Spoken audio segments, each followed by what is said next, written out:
রঘুদা ঘড়ির মোটরে কি সব করে রাখতো, আর ভেতরে ছোট ছোট করে বারুদ ভরে রাখতো। তাই কাঁটা ঘুরে 12টার ঘরে গেলেই ঘড়িটা ব্লাস্ট করে যেত। আর ওই প্ল্যানচেট কেসটা, মোমবাতিটা কি করে নড়লো? আপনারা হয়তো কেউ বুঝতে পারেননি, রঘুদা আগে থেকেই টেবিলের নিচে ঢুকে বসেছিল। ওর কাছে একটা বড় সড়ো চুম্বক ছিল, আর ওই চুম্বকটা দিয়ে ও মোমবাতিটাকে মুভ করাচ্ছিল।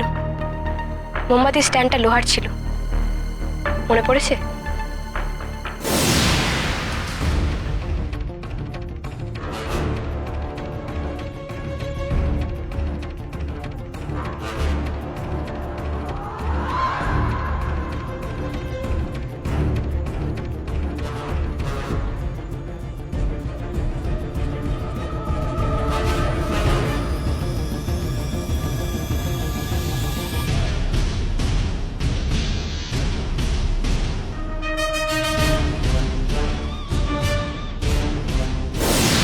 রঘুদা নিচে থেকে ওটাকে মুভ করাচ্ছিল চুম্বকটা দিয়ে, তাই মোমবাতি নড়েনি, নড়ছিল শুধু স্ট্যান্ডটা।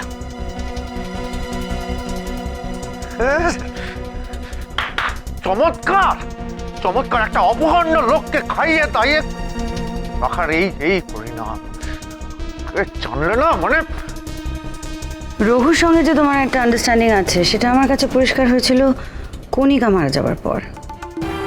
যেভাবে তুমি ওকে আগলাচ্ছিলে, তারপর সেই রাতে তুমি বেরিয়ে এলে ওকে দরজা খুলে দিতে, যেটা তার আগের রাত অবধি ওর মা মানে কণিকা দেবী করতেন।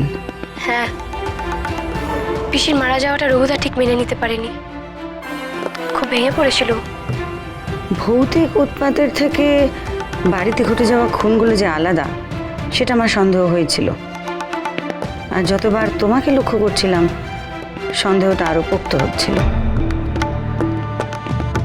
প্রত্যেকটা খুনের পর আমি তোমাকে যতবার দেখেছি তুমি দারুণ অন্যমনস্ক ছিলে, যেন হিসেব মিলছে না। অথচ ভৌতিক ঘটনার বেলায় তো সেরকম ছিল না। সন্দেহটা তখনই হয়েছিল, মনে হয়েছিল তাহলে কি ভৌতিক ঘটনার পেছনের রহস্যটা তুমি জানো? যে বেনারসি রান্নাঘরে পড়েছে সেটা তোমার নয়, অন্য কারোর। খটকা লাগলো যে এই কথাটা তুমি কেন চেঁচিয়ে বলছো না? কেন অকারণে নিজের ঘাড়ে দোষ নিচ্ছ? মনে হলো তোমার অন্য কোনো উদ্দেশ্য আছে যার জন্যই তুমি চুপ করে আছো। তারপর সেই রাতেই কিছুটা আনএথিক্যালি তোমার আর দৃশানের কথা শুনলাম। তুমি কেন আমাকে এভাবে বলছো বলো তো? তোমার মনে হয় আমি... তুমি আগে থেকে তো সব কথা হয়ে গেছিল, তাহলে এখন এটা কেন হচ্ছে আমাকে বলবে? কেন হচ্ছে এটা? তুমি একটু শান্ত হয়ে বসো, আমার কথাটা একটু শোনো। কি শোনাবে তুমি? কি শোনাবে? তুমি আমার সাথে কোনো কথা বলো না, আমার মাথা খারাপ করো না, কিন্তু আমি কিন্তু বারবার বলছি একই কথা। তুমি একটু ঠান্ডা হও। দেখো কাল সকালবেলা... সকালে কি? সকালবেলা তুমি আমার বাবাকে ফোন করে নেবে, ফোন করে জিজ্ঞেস করে নিও। প্লিজ রিশান, তুমি আমার উপর এভাবে রাগ করে থেকো না। ওকে তুমি তুষ্ট করার চেষ্টা করেছিলে। হ্যাঁ, আমি ওখানে টিকে থাকতে চেষ্টা করছিলাম ওদের স্বীকারোক্তির জন্য। কিন্তু তুমি বুঝতে পারোনি যে ওখানে অন্য নাটক শুরু হয়ে যাবে। দৃশান আর ওর মা বাবা ডেসপারেট হয়ে গিয়ে একের পর এক যে খুন করতে শুরু করে দেবে সেটা তোমার হিসেবের বাইরে ছিল, আর তাই উদ্ভ্রান্তের মতো তুমি আমার সঙ্গে যোগাযোগ করেছিলে।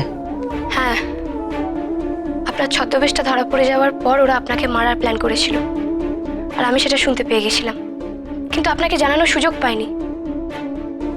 পরে মিস্টার সামন্ত বাড়িতে আসায় বুঝতে পারলাম আপনি সার্ভাইভ করতে পেরেছেন, তাই আজ সকালবেলা ইমিডিয়েটলি আপনার সঙ্গে কন্ট্যাক্ট করলাম।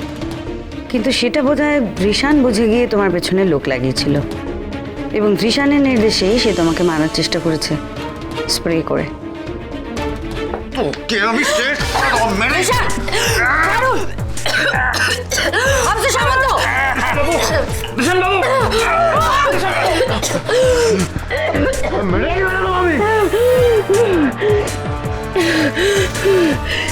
ঠিক আছে অফিসার সামন্ত, বাকি কিছু পরে দেখা যাবে। এই মুহূর্তে ওনাকে বধূ নির্যাতনের দায় জেলে তো পড়া যায়, তারপরে ওর বাকি কুকীর্তির প্রমাণ নিয়ে সময় মতো আদালতে পেশ করা যাবে। চলুন, ছেড়ে দেবো না কিন্তু। চলুন। আমি দেখে নেবো, তোকে তো আমি দেখে নেবো। চলুন চলুন।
আমি এখনো ভাবতে পারছি না অমৃতা, তুমি তোমার বন্ধুর মৃত্যুর জাস্টিসের জন্য নিজের জীবন এভাবে বাজি রাখলে।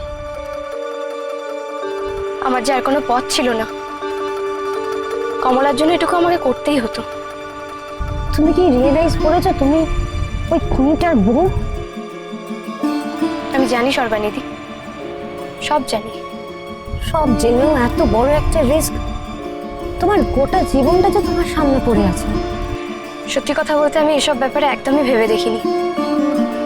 আমি জানি আমার সামনে এখন অনেক রকমের জটিলতা আসবে, কিন্তু তবুও আজ যে ওরা ধরা পড়লো, জেলে গেল, এটাই আমার কাছে অনেক। আজ যেন মনে হচ্ছে সত্যি সত্যি কমলার আত্মা শান্তি পেল। আমি জানি তার জন্য অনেক মূল্যও দিতে হয়েছে, পঞ্চানন কাকা, পিসি, রঘুদা, কিন্তু তবুও ওরা ধরা তো পড়েছে। এরপরেই তিনজন যেদিন ফাঁসিতে ঝুলবে সেদিন আমার মিশন শেষ হবে। Thank you. আপনি না থাকলে বোধহয়। একদম না, যা করার তুমিই করেছো, আমি কিচ্ছু করিনি। তবুও মিসেস মুখার্জি, আপনার এই উপকার আমি কোনোদিন ভুলবো না।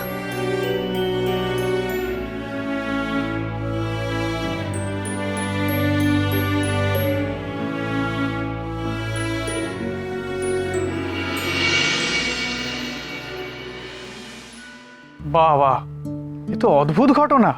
মানে মেয়েটার কি কনভিকশন! চিন্তা কর, এইটুকু একটা মেয়ে নিজের বন্ধুর মারা যাওয়ার বদলা নেওয়ার জন্য এতটা প্ল্যান করে ফেললো। কমলা শুধু অমৃতার বন্ধু ছিল না রে, ওরা বোনের মতো ছিল। একসাথে বড় হয়ে উঠেছে। এক্ষেত্রে দুঃখের চেয়েও বেশি রাগ কাজ করছিল, ঠিকই, যার জন্য এরকম একটা সাংঘাতিক ঘটনা ঘটিয়ে ফেললো অমৃতা। তার মানে এই গোটা ব্যাপারটায় অমৃতারও তো শাস্তি হবে নাকি? হতে পারে, কিন্তু ভূত সেজে কাউকে ভয় দেখানোটা অপরাধের কিনা, স্পেশালি যে কারণে ও কাজটা করেছে সেটা যদি মাথায় রাখা হয় তাহলে দেখতে হবে। আরে ওর ওই নচ্ছার বরটা কি নাম বল? দৃশান। দৃশান, ওর তো কোনো লাজ লজ্জা নেই। না না, লাজ লজ্জা থাকলে কেউ এমন কাজ করতে পারে? একের পর এক বিয়ে, খুন, জায়গা বদল, বাড়ি বদল, অত্যধিক লোভ আর দুঃসাহস না থাকলে কেউ এমন কাজ করতে পারে না। মিষ্টিদি, ওরা এবারও ভেবেছিল একইভাবে অমৃতাকে টর্চার করে টাকা আদায় করবে। জয় কালী, জয় কালী কলকাতা वाली।